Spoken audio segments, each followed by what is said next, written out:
It's the One Ocean Hub podcast. Hello and welcome to the sixth episode of the One Ocean Hub podcast, our ongoing conversation about the interrelationship of the ocean and the humankind. And within this layered and complex and often complicated interrelationship of the ocean and the humankind, among the central actors are islands, these land masses surrounded by water, each discrete and unique and peculiar in their cultures, communities, customs, plant and animal species, each, in other words, with their own environmental and societal endemisms, all connected by our one ocean and all sharing the vulnerabilities and the threats looming over our ocean. My name is Milica Prokic, and I am a knowledge exchange associate at the One Ocean Hub. I'm an environmental historian and an island enthusiast. And I'm joined today by the two One Ocean Hub researchers and island women, both of whom are bound to islands in their work and their lives. We're here with Lysa Wini from the Solomon Islands and Alana Lancaster tuning in today from Barbados. Hello, Lysa and Alana. It's my immense pleasure to talk to you today. Hello, and it's nice to be here today. Hi, Milica and Lysa. Thank you for having me. So, Lysa, you are, as I said, a One Ocean Hub researcher, and you're doing your PhD at the moment, and you're doing it at the Strathclyde Centre for Environmental Law and Governance here with us in Glasgow. And as I said, you come from Solomon Islands, which is a fascinating country. It's a fascinating place and space. It's a collective territory of about 900 islands that are spread across a vast expanse of the ocean. And we're going to talk about it in just a second. And Alana, you live and teach on Barbados, where you are a lecturer in law, and you're head of the Environmental Law, Ocean Governance and Climate Justice Unit at University of West Indies, right? So the context in which the three of us are talking today, I think is quite interesting. There's a mishmash of positionalities. I, who have the pleasure of talking to you today, come from a landlocked country. Lysa, you come from a country that 98% of its expanse is actually the ocean, while only 2% is land. So you come from Solomon Islands. And Alana, you come from Guyana, which is Central American mainland, but also very much a coastal place. With one coast. It had most of the properties, I suppose, of an island and landlocked, because 75% of the country is on the primary forest, but that would be away from the coast, and about 1/7 of the country is the coastline. Yeah. And then the place where you now reside for the most part, and where you work and where you teach, is Barbados, which is the island nation. Large ocean state, if you want, because it's not as extreme as where Lysa is from, but its marine exclusive economic zone is I believe 388 times its land size. So it's 166 square kilometers. Lysa, you're in the writing up phase of your PhD, which is a beautiful and daunting phase of that work.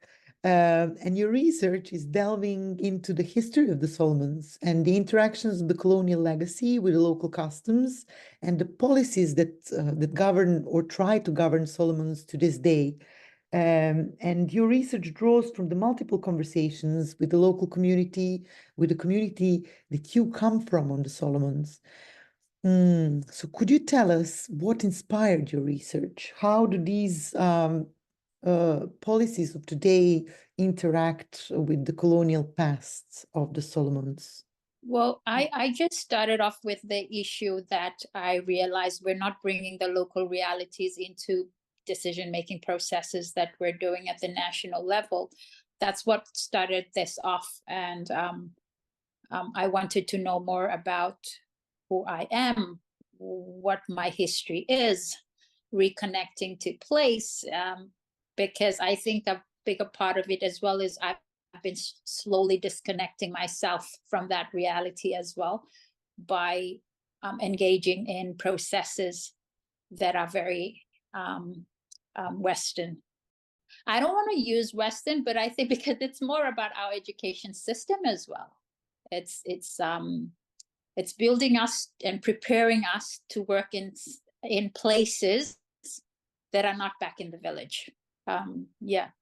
What I understand when people say Western in the context that you perhaps said this now, is the reality where even now, today, after the colonial period and after the independence was won, there is still an imposition of the Anglophone, post-Enlightenment, academic, ex-cathedra knowledge and the way of thinking that is not embedded or embodied at all in the way that the Solomon Islands are. Because it comes from outside of the island world and outside of Solomon's. It comes from a metropolis somewhere, right? And that somewhere isn't on the global south. And based on that knowledge that is quite disembodied from the island world, the policies are made, policies that disregard the knowledge and the way of life and the needs of people that they are supposed to serve, the people who live on and with these islands, right? The outcome of that is having policies that sit on the bench and just collect dust. Because it can't, even if it's tried to be implemented, you don't get the impact you want. And this has been acknowledged a lot, but there's not a conversation on why is it not working. And as a person from place, it's just from the start, you can see that won't work because you're approaching it in a way that doesn't make sense to the people. Well, from the Caribbean perspective, I can say it's not only doesn't make sense to the people, we tend to, because a lot of our work that contributes to policy, be it either through actual policy or law or implementation, comes through funding, much of which is tied. So it comes through grant funding, whatever have you, which had several issues attached to it. Because some funders actively, they don't really say it, but it's implicit that you need to include persons from EU projects, for example, some firm from the EU. So the work is usually led by some firm from the EU who might have done the work because they failed to have done it in a third world country, as they like to put it. When I was at the agency, they feel like all third world countries are the same. So they did it in Africa. So they come with this preconceived package notion. So sometimes you get beautiful laws, beautiful policies, or implementation measure that has not really taken into consideration the culture, the people, the traditional knowledge and the system. So where I'm from, Guyana, for many years, Indigenous people, and to some extent, are still looked at as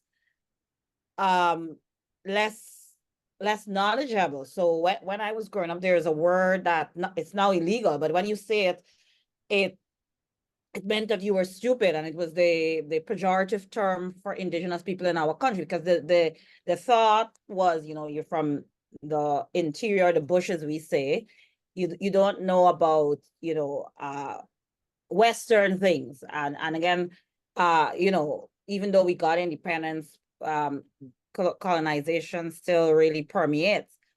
And so often when you have these mechanisms, so let's say it's a fisheries law, yes, we don't want XYZ to be overfished. It's overfished, yes. Have we found out why it's overfished? Is it a traditional or local delicacy? How have they managed this in past times that they can use it as a delicacy and not overfish it? What are the threats? These are and then especially for environmental and ocean issues, I always say that yes, laws are important, a regulatory and governance framework is important, but it's not necessarily always the most effective way. So, and the local demand as well. Sorry to jump in here. I just wanted to sort of reflect on a couple of things in sort of showing us a bit of a tapestry.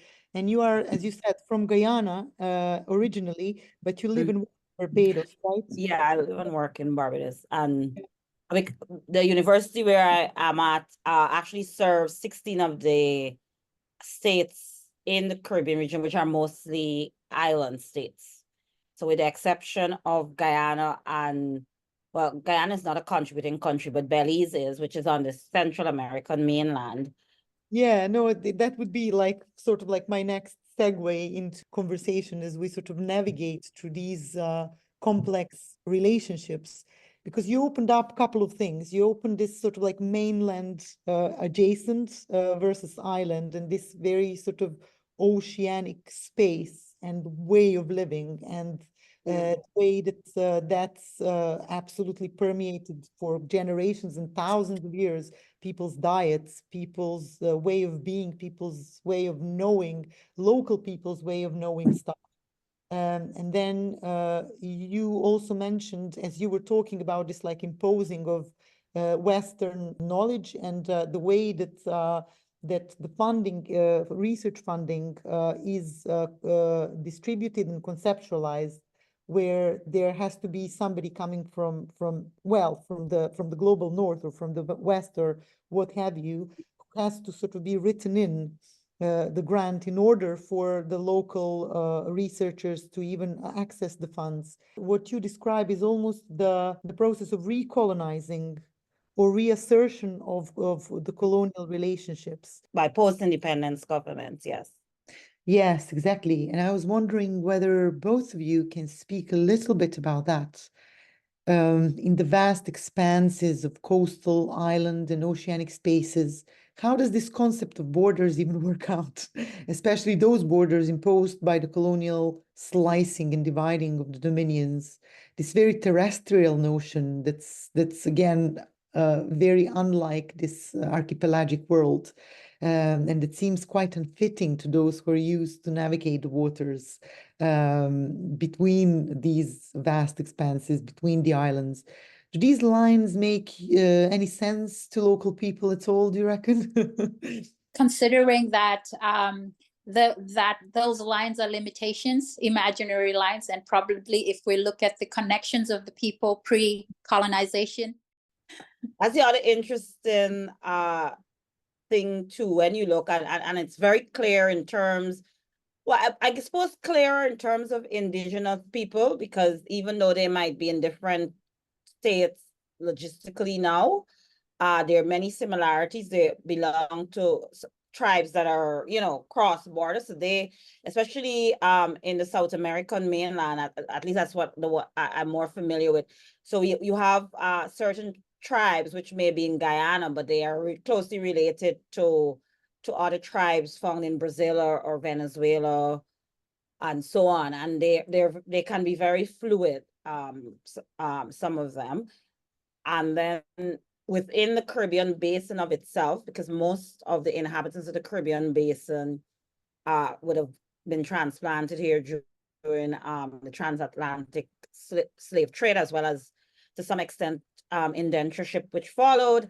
There's an interest, and I like to say that we might be unique islands or states, but there's some similarities, and the differences are just amazing, because we have similar sayings, similar traditions in foods.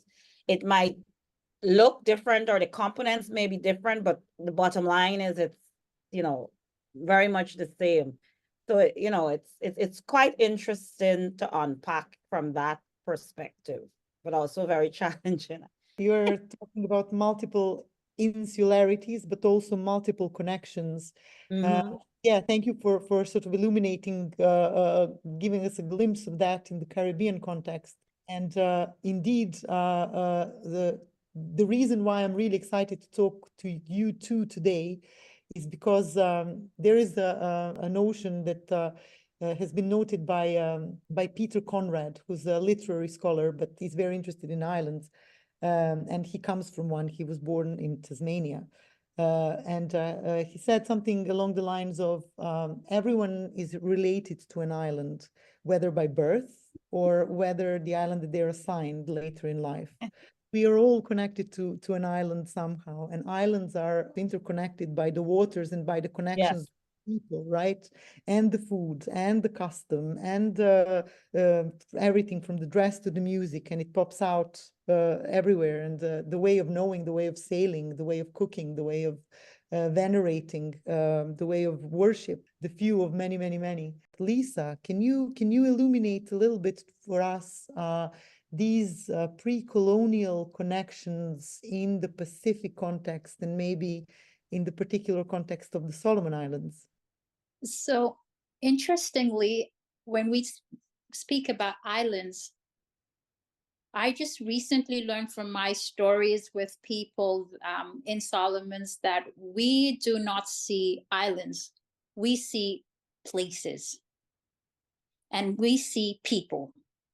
So what normally everyone would see as a landmass with water around it, that's not what we conceptualize as an island and how we relate to each other. What we see is the place that you're inhabiting.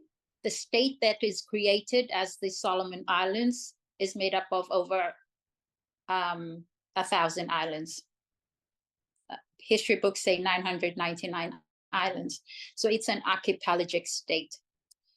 That construction is based on an external perspective. What I have recently come across in conversations with my fellow people in the islands is that we do not see islands. How it was constructed was, okay, this region of islands, they look the same, they have the same color skin, they'll be one region. To us, it's not like that. It's about places. It may be this part of the island and it's connected to another part of another island because the people are connected through their worshiping probably to the same God, which may be a shark, which may be a crocodile, which may be another spiritual being. It can be through their similar practices. It can be through their agreement on how to connect and relate to each other and how they will protect each other as they coexist. So it could be like 3 different places on 3 different islands, and that's one people. And you could see that as I follow it, it was more than like 26 these kinds of connection that exists. But then coming back to where I come from, it's actually a lagoon with people building their own islands to live on. And they are again similarly connected to a God that they all worship together. They practice and agree on the same way of living, which is passed through from that God that they worship. And it's about their surrounding as well. They're fishing people, they live off the sea, they trade with the people on the land. And that distinguishes them as an island group. Right. What's the name of that island group? What's the term for the people of the sea in your language? Okay, so the lagoon itself is called Lau Lagoon, and the people inhabiting the lagoon are called the Asi people. Asi means the sea. So in our dialect, it's Himalayasi. Himala is people. Himalayasi, people of the sea. As opposed to people from the land who are called something else. Yes, so the people of the land are called the Tolo people, meaning they're from the land, highlands, bush. And with colonialism, it has been negatively thought of as backward, non-progressive. Oh, wow. It's basically like in Guyana, I remember I was telling you about the pejorative term for.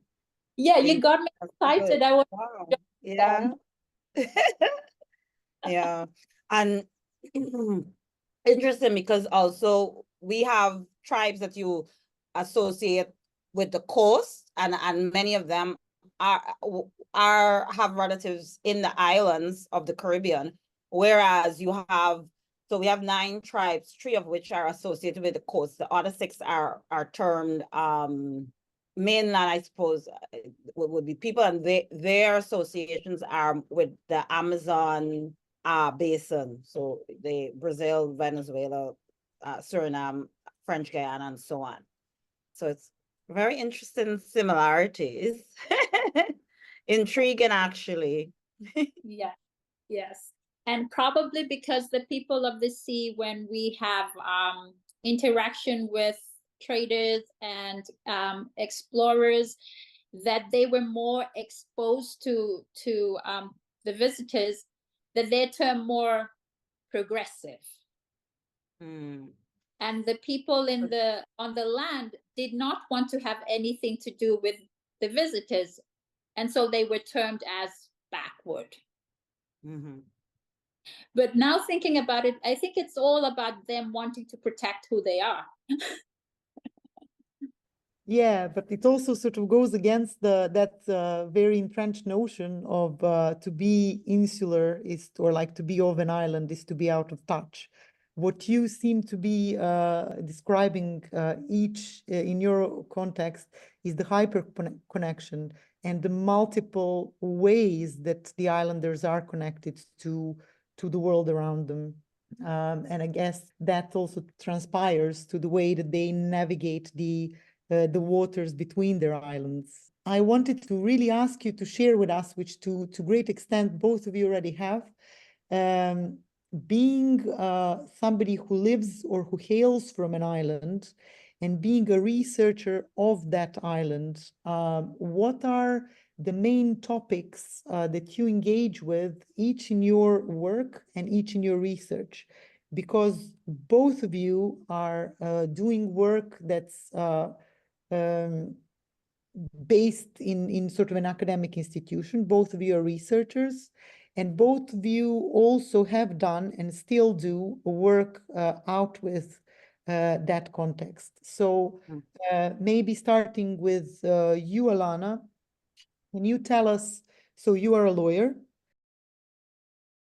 and what Okay, so maybe I should give a bit of context in my background, and then to get to I suppose where I am now, which I guess to some extent influences my research and some of, you know, where I see women researchers. So while I suppose I've been categorized as a lawyer now, actually began my life in environmental science and geography, because in secondary school I was, you know, we have this thing called streaming. So I was streamed to the science field, but I of traveling and geography. So when I went to university, that's where I combined it. And this, so eventually I then got an opportunity to go to the Dominican Republic, and I worked in environmental and natural resource management for quite a few years. And I specialized in marine protected areas, well, management. And then I suppose that naturally led to the next role in life, which I think is what kind of brought me to the law. So I eventually became the director of the Environmental Management Division of the Environmental Protection Agency of Guyana. This role, many responsibilities, but three key aspects of my portfolio, which I think led me to do law and now features in the work that I do, is environmental impact assessments, which is closely also linked to planning, as well as coastal zone management. And as director, I was also focal point for many regional as well as multilateral agreements. And basically, all three of these areas are characterized by the fact that they're underpinned by either international or national law and policy. And that's how essentially I decided, okay, I'm going to do law. So I view myself basically as, I suppose, a legal with, I would say, interdisciplinary tendencies. Well, you know, of looking at issues, and because I think my one love is really the ocean and the sea. We're going to get in a minute into not just your trajectory to how you developed your inter and multidisciplinary career indeed, but also some major landmarks that happened relatively recently and throughout. So like definitely a prolific scholar spanning and straddling disciplines. And I think that I'm trying to be. I had the major contribution to Inter-American Court, for example, just last week, but to name but one, but we'll get to it in a second. But I think that the question that I wanted to sort of ask you answered itself. You come from a coastal place and you work on an island, has shaped your interest, your research interest. We could safely say to a great deal, right? Yeah. And Lysa, yes, in a sort of in a similar vein, you're also an interdisciplinarian in the way that your trajectory to academia wasn't quite direct. It actually came from working and doing in the community and working on sort of reshaping the decision-making processes. Could you tell us a little bit more about your trajectory? It was a struggle for me to come into this space of research because basically of the negative connotations back home as well. Research is seen as an external person coming in to take knowledge. And so for me coming into this space, there are things I need to clarify, to also build relationships so that my own people do not see me as someone who just want to elevate myself. I think that was the critical thing about my shift into research. But to be really clear that this is about me understanding better who we are so that I could be of service for my people better. So a lot of how I approach my work is based on that. How do I not make people feel less than who they are? How do I address the mistrust that I'm doing this just for myself? And then engaging with my family a lot. They are the support system that also helps me in my optics within the community. So they advise me on how do I converse, who do I converse with, who do I not converse with at that time. And it's also timing. When do I start talking with certain uncles? When do I not talk with certain uncles? And them understanding the deep politics and the social intricacies within our place, I'm able to navigate the community space. And I'm able to navigate also the space at the state level. But it's about the entire process as well is being very humbling because you're always careful to ensure that you're respectful to really bring out that it's not about you, it's about getting the voices of the underrepresented onto the table. Right. So you're venturing into the world of research or like institutionalized research. What we call academia has been a thoroughly transformative process for you from within as well. You mentioned two things that I really don't want to miss at all. One of them is this knowledge extraction.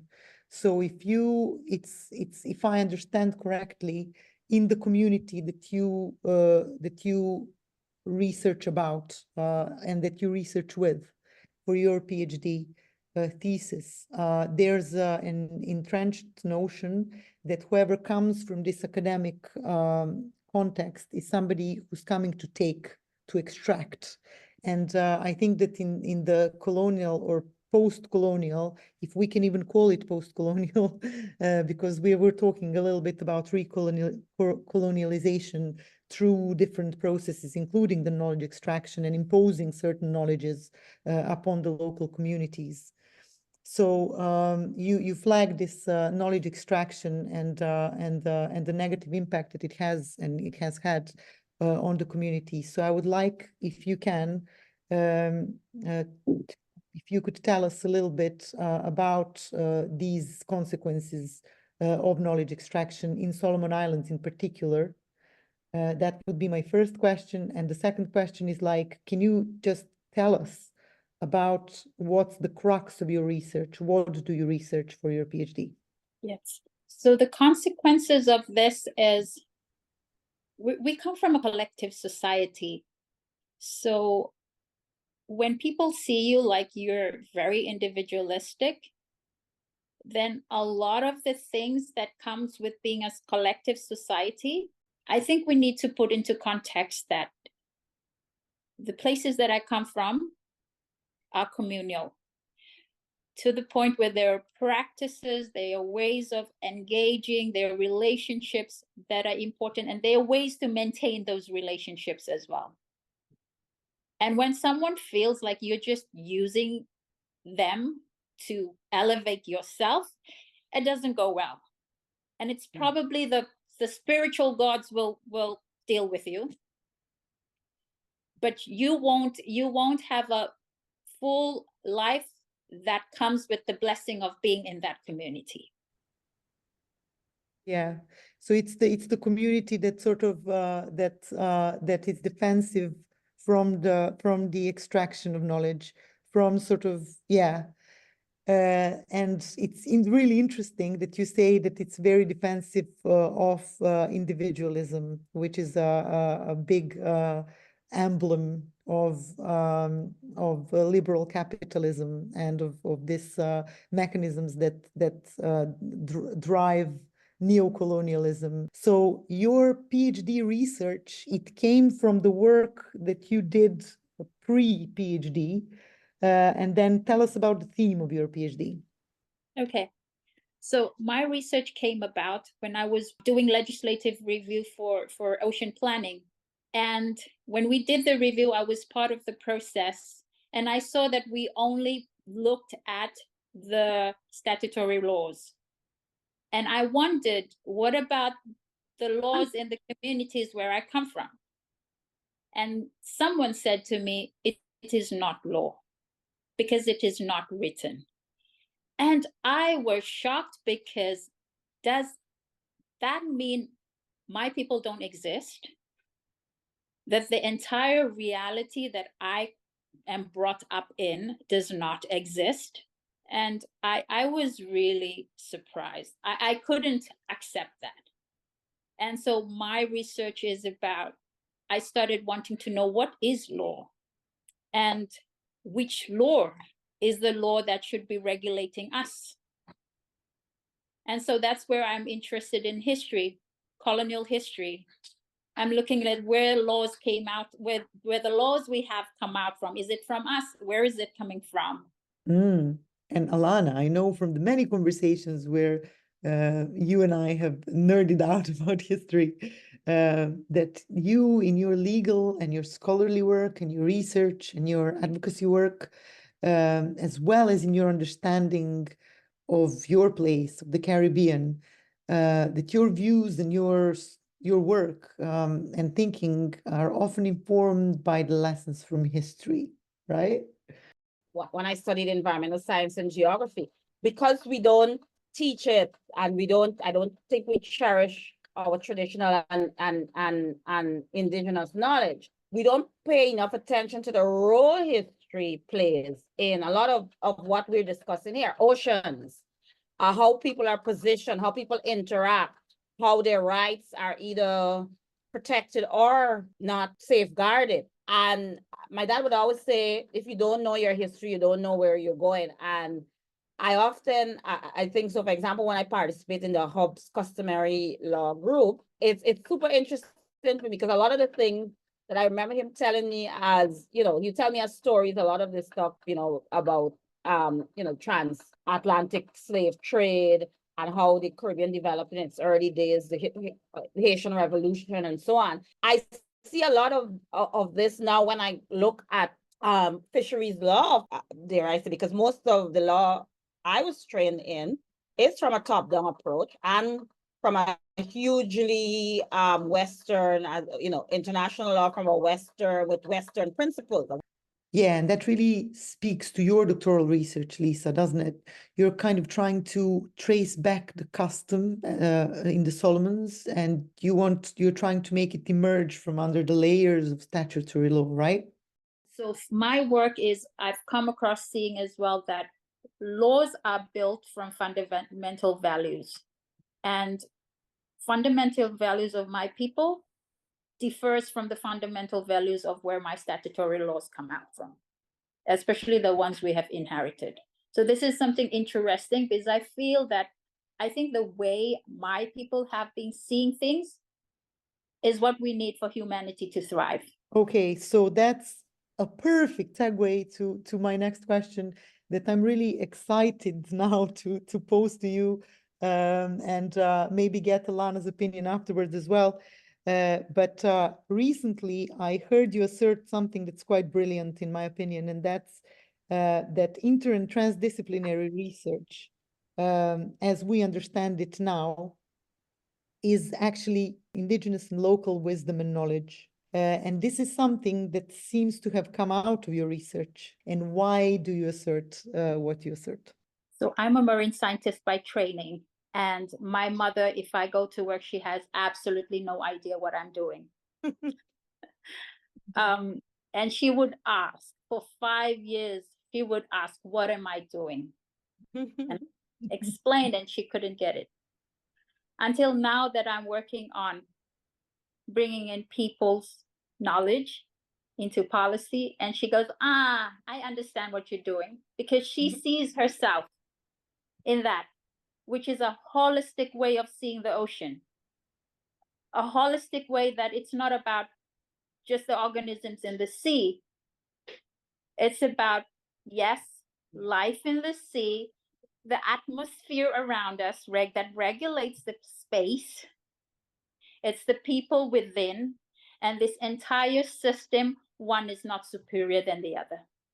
And it is through this lens that I say, because my mother knows that, and it has been passed down through her mother. And that's why I'm saying it's been there since my ancestors, to see things in a holistic way, to not see boundaries or imaginary lines, and to fear imaginary lines.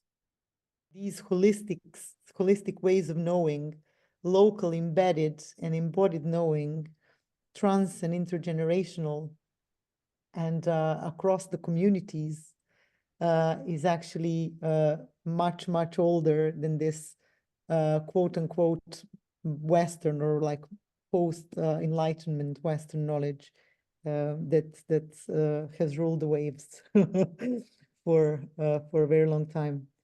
But yeah, that's brilliant, and thank you so much for this answer. Alana, do you have any thoughts on this? From my perspective, when it comes to issues of environmental, natural resources, these are areas which historically in colonial times and in post-colonial governments, we seek to regulate primarily by legislation. But because of the nature of these goods, their transboundary effects, which happen very far, can impact any one state. And at a very local level, it's these resources are important for cultural, spiritual, economic, and other reasons. There really needs to be a different lens. And I think that one of the lenses that I found that resonates with me is, of course, the work between human or the link between human and children's rights, for example. I think in the Caribbean generally, we, for many years we have, I don't want to say bought or had to accept that research it can be, very monolithic or in silos, because there would be very procedural exercises where, they were being done because they were in law, but the substantive issue, so the engagement, the meaningful engagement and participation of the community was not really the focus. And I think a lot of that comes from the disconnects we have between disciplines, as well as not really and truly understanding the issue, as well as excluding persons with Indigenous and traditional knowledge from decision making. I'm happy that in the Caribbean, it is, while these disconnects have created less than optimal conditions, it is also through the law which groups have been finding be there community groups or civil society groups in collaboration with communities, and now we have academia and collaboration, have been finding innovative ways of making a legal and policy regime which really isn't the most friendly toward transdisciplinarity and so on work, or kind of prodding it to work by utilizing various legal mechanisms. Also, we've had, for example, requesting that there be a hearing from the Inter-American Commission in 2021 on the role of extractives, climate change, and human rights in the environment. And these are areas in which the governments and other entities they have to be responsive in some measure to this.